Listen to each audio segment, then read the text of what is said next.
Hello everybody, and welcome to today's video. Today's one is a bit of a funny one. Basically, I was playing around with Chupacabra farms, and one thing led to another, and here we are, we have a Phosphorescent Chupacabra farm, which is basically a mini-boss farm. Okay, right, let's have a look-see. Yeah! So, the layout looks like this.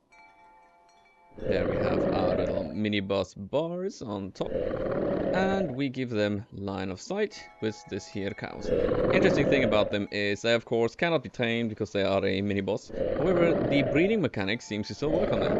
Only with cows though, not with the marcas and the aerosaurs like you can do with pinkies and chupacabras, you know, the normal ones. And we give them line of sight like so, fence gates, and here we go, we have a lever. And we have a nymph to heal these cows, because if you do this quick enough, you won't lose your cows. So let's do this. We give them line of sight. They attacked. We stop them quickly before the cows die. They drop aggro. They are in breeding mode, and whoop. There you can see a new boss bar has appeared, and we now have a baby Phosphorescent Chupacabra. Lovely stuff. Drops wise, we're looking at this.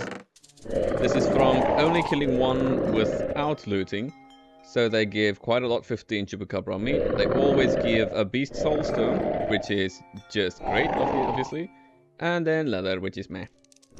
So yeah, obviously, I don't know if the fortune will work on the Soulstone, you're welcome to test, but obviously it'll give you loads of Chupacabra meat and leather. And then of course my killing room just looks like this. These are the fences to keep them in there. Okay. So let me, I guess I'll just leave them in there for now. No, you know what, let me take one out, just to get a better view. I'm obviously in creative, so they're not attacking me now, but they will do, Right, and from here, what we need to do is, this is glass panes basically. This is where they need to rest on, so we put glass panes all along here.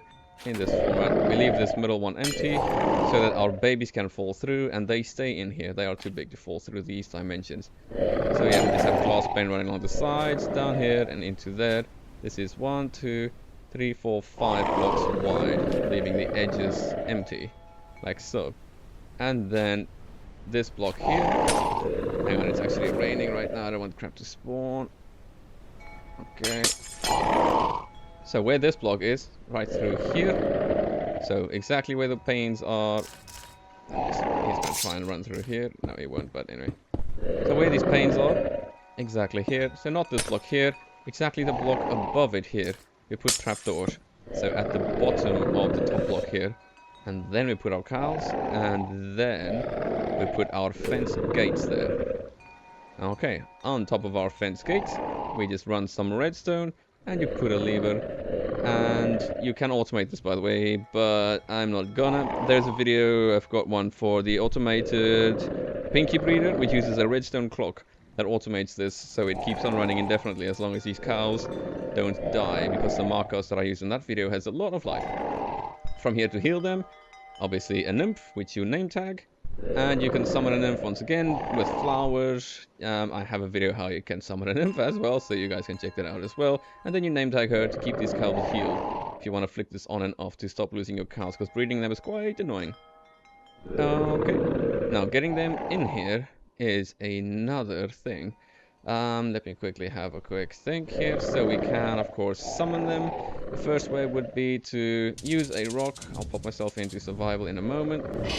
The Chupa down there is going to be quite unhappy about this. So yeah, obviously this is kind of more of a late game flex farm. So do this. Wait, I'm still in creative. Survival, and as you can see, he's going to try and hit me with these blobs. They give me instability, but we can still go ahead and grab him with a rock. And as long as we can tank that damage, we can go down here, pop him in there, and there he is. Obviously, you have to be quick. But yeah, there we go. They're both in there. Very unhappy about it, but tough titties. Right, let me grab one out, and I'm just gonna dump him out of the way because I can. You go take a dip. Bye bye. And then we can make this easier because obviously you need to find them first. So we can either lure them. Let me just put myself back into creative.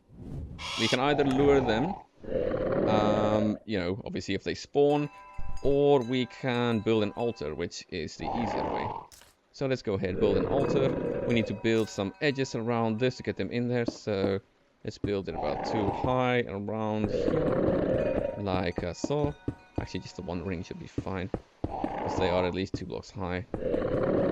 So like so, we build ourselves a little ring around this, just to kind of have them drop in there, and then we can build our altar at least 3 blocks or 2 blocks at least above this, like so. That is because the altar will delete 2 blocks underneath, and it'll delete blocks around the sides and so on. So be careful when you build this altar. It's gonna delete stuff. Okay, let me just try and get this to a line. Yeah, start here. And we need obsidian and a block of diamond, stuff like that, like we do to build an altar. And the altar, we basically build a C. Not that one. Like this, we build a C. We connect it. We build another C. Pretty easy. And then we put a block of diamond right there.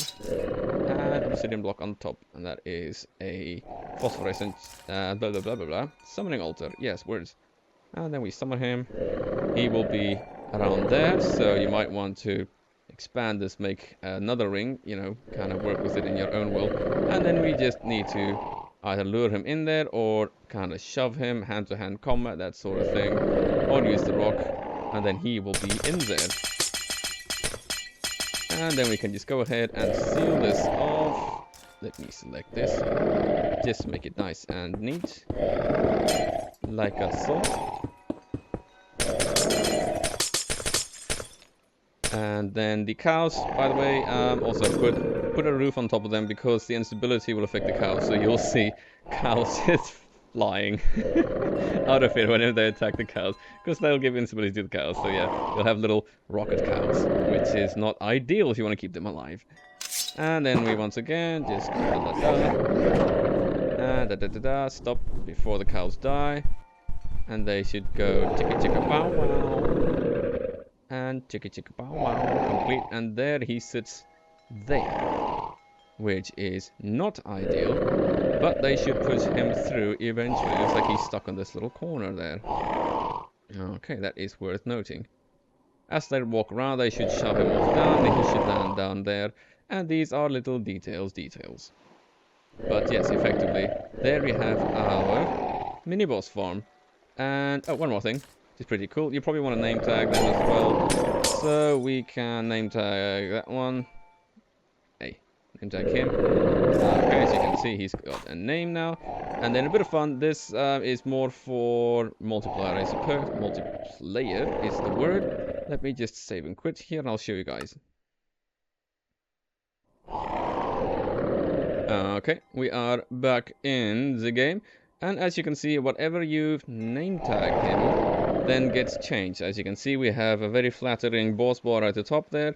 And the main use for this, in my opinion, would be to, I guess, kind of troll people in game and just be annoying. Whatever name you give them, you'll have a random boss bar. So yeah, you can be creative if you want to have a random tag that is hidden somewhere underneath someone's face. Yeah, sure, go ahead, do that, have a bit of fun. Why not? Okay, and that is basically everything for this farm. Let me sit here. Okay, there we go. And this is, I guess, I don't think there's going to be any more. This is my, I guess, mini-boss farm within RLCraft. Alrighty, guys. Thank you so much for watching. As always, happy RLCrafting. And this is Zerger saying goodbye. Cheers.